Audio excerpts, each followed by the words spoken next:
Greetings and welcome to my YouTube page. I am Clint Sabom, Executive Spiritual Coach for Franz Barden practitioners. I offer coaching and I also offer a digital class, and you can see the information in the notes below. Today we are going to be talking about step 9. And hopefully by the time you get to this step, you have already gone through so much and experienced so much in so many shifts that you are almost completely satisfied with the Barden work already completely, because this step is really just honing skills. It can seem like a lot. It can seem like all these tasks, but it's really just honing the skills you've already learned and intensifying your own power. It's really about that. It's really about honing the skills and integrating more the higher abilities and honing your own power with the elements, with the Akasha, with the electromagnetic fluid. And Barden is right in a lot of his descriptions in this step, because he leaves a lot of discretion to the individual magician. And I would say the same thing. I mean, certainly don't do tasks in this step that do not call to you. You know, Barden kind of leaves it up to you how you want to use a magic mirror, how you want to use, magical objects and talismans and amulets, because you want to make the magic process your own. And to make it your own, you really need your kind of own magical intuition, your own sense of self, your own needs. What do you want? What are you getting into? What's calling to you? And that's really the question. What's calling to you? And in terms of collecting magical objects, making a magic mirror, it can be a whole lot of fun. It can be a whole lot of fun because this is your, you see the altar behind me. Hopefully you have an altar, you've collected some magical objects, but if you haven't, now is the time to do it. And go with what calls to you, what comes across your path. Synchronicity, with synchronicity, with a sense of serendipity. You may even want to, pray to divine providence to, lead you in choosing a magic mirror and collecting more magical objects. And it very much, when I got to this step, a lot of it very much reminded me of some of the training I did with a shaman in my 20s, where, there were two things that from that experience that I would say applied to this chapter. And one of them is basically, in terms of magic rituals, the magic mirror stuff, it's going to require a whole separate video at the end of the 10 steps. But for now, I would say it's a magical ritual you're going through with using the magic mirror for different things. And the shaman basically his teaching was to basically, there's 3 parts to a magic rituals. There's the laying the groundwork, number 1, preparing the foundation. Then 2 is the actual ritual, and 3 is the integration of it. And 1 and 3 are the most important, and 1 is really of vital importance. So the important thing with the magic mirror is loading it, completely loading it, with your own elements, your own connection to the Akasha, your own experience with the electromagnetic fluid, your own sense of self, making it yours. And that is the most important thing. If you don't get results using it for these things that you're interested in doing, in the different ways to use it, I wouldn't worry about that too much. I would just focus on the loading of it and making it your own and giving this some time. We're in very much the land of higher abilities now, and give it plenty of time. Don't rush and don't have the need to rush. This is fun stuff. And so loading the magic mirror, finding a magic mirror that seems right for you, getting it in condition to use, practicing to look at it. But I do think it is important to use it each time for a specific intent. Sure, when you first get it and first prepare it, you may be looking at it some and admiring it and being like, yeah, this is really cool. And that's great, but in terms of these specific tasks, I definitely would have a task using it for, rather than just looking and see what comes. You can do that, but I think it's better to have an intention of what comes. Then you can kind of match up what comes or doesn't come with that intention of what you're using it for in the different ways,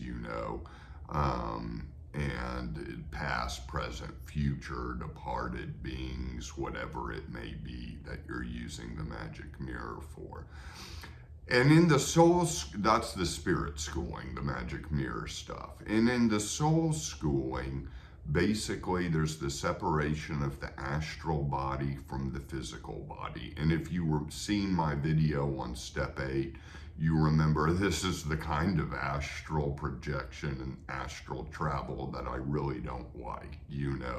One way to travel is going deep into the inner landscape. That's the one I like. The other way is this projection where you're coming out in the room and standing next to your physical body. And perhaps that does call to you. So if that calls to you, certainly do it. And I do feel like it's a good idea to it would be a good idea to do exactly as Barden suggests and come out of the physical body, stand next to your physical body in the room with your astral body, then go back into your physical body and just stand next to your physical body, just so you do it a few times and you know the process of leaving and then coming back. And then you can start going further distances, and then you can start going to other planes with just the intent to visit other planes. Sure, it could work. It's not like it didn't work. It was just not my preference to do soul traveling. And that's just me, that may not be you. This may be a way that works quite well for you. Maybe you've had experiences with it before you even started coming across Barden's work or getting this deep into the work. And there's one thing Barden says which I gotta be honest, I'm not sure if it matches my own experience correctly, but he does say if someone were to move your physical body while you're astrally traveling in this way, it would sever the matrix and, sever the silver cord, and you would die. So make sure no one's going to move your physical body. I could see perhaps that happening if there was a malicious person messing with you. I don't think like if I was doing this method in my magical room and I was kind of out on the bed for a while, and my astral body was traveling, and the silver cord was connecting us, but I was going long distances. And my wife came into the room and said, "Honey, wake up. You've been really asleep for a while, or something." I don't think that would kill me, I just don't think it would. I think it would snap me back. I may have a long way to travel on the silver cord to get back, but if it's somebody coming with love or with friendship, I'm not quite sure. I did have an experience before I started my Barden work in about my mid-20s, where I was kind of living in a bohemian community, and one of the people there, I was kind of traveling into the inner landscape. My soul was connecting to the mental body. I did forget the physical body, but didn't feel like it was a projection. It was more just like a soul traveling journey of my inner landscape. And I did get a knock on the door, and that kind of got me back in the physical body temporarily.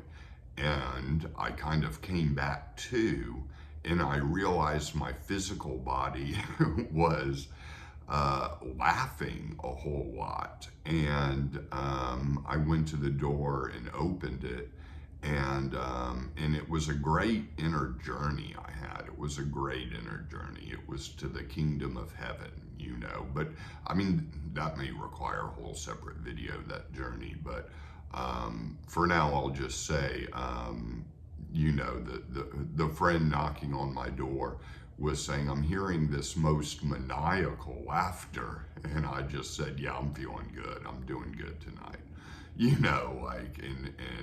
And he's like, "Glad to hear it," and that was it. Had he come in and moved my body, I mean, he had love in doing that. So, I mean, I think it probably would have been fine. So I'm really not sure about that warning. Definitely be careful. Definitely it's better to do alone when you're not going to be disturbed by anybody. Allot some time. Don't do it in the midst of a crowded place, for sure. But I'm not quite sure about that killing you or not. I'm really not sure. I mean, I know that Barden in his own life dealt with some black magicians. I don't really deal with black magicians. I mean, Barden himself says attacks from black magicians are very rare, and that's been my experience too. So I kind of want to put your mind at ease a little bit about that warning. And then we go on to the magical loading of objects and amulets and talismans. And I think, and then he talks about volting, impregnating the wish, which is really just kind of intensifying powers you've already learned. And like I said about objects, it's great to collect them. It can basically be fun. And the other thing the shaman told me was, with your right hand to give out energy, with your left hand to receive it. So receiving energy from the object I've just charged, I would put it in my left hand. And to give it energy, I would come out my right hand. And I'm right-handed. Perhaps for a left-handed person, it'd be the other way around. But I give through my right hand, receive through the left, and that definitely works for me. And I have certainly been able to give objects to friends and that weren't into any of this deep work, and they were able to feel the energy. They were like, "Wow, this is incredible." So that was very confirming and validating, of course. So anyways, a lot of this stuff is a long chapter, and it's going to require some separate videos at the end of my steps for this. But for now, I'll go ahead and wrap this up. Definitely thanks for listening. I hope your Barden work is progressing. And definitely keep the physical body in strong shape. Exercise, stretch, that's always a good thing. And as you get into this higher stuff, I feel like the physical health is even more and more important, because that's the grounding, that's the anchoring. So work out, go to the gym, get a gym membership. These things definitely help with the magical work. You don't want to do it if your body is weak. Get enough good food, nutrient-rich food, and keep the physical body in shape. So. And probably I haven't said that enough in my videos, because I feel like that's very important. And it'll make you feel better too, and it'll help integrate this work more as well, So yeah, that's good. I've said a lot of ums in this video. Sorry about that. But anyways, hope everybody's well, and many blessings to all. I'll see you on the next video, or maybe I'll talk to you when you send me an email. Alrighty, bye-bye.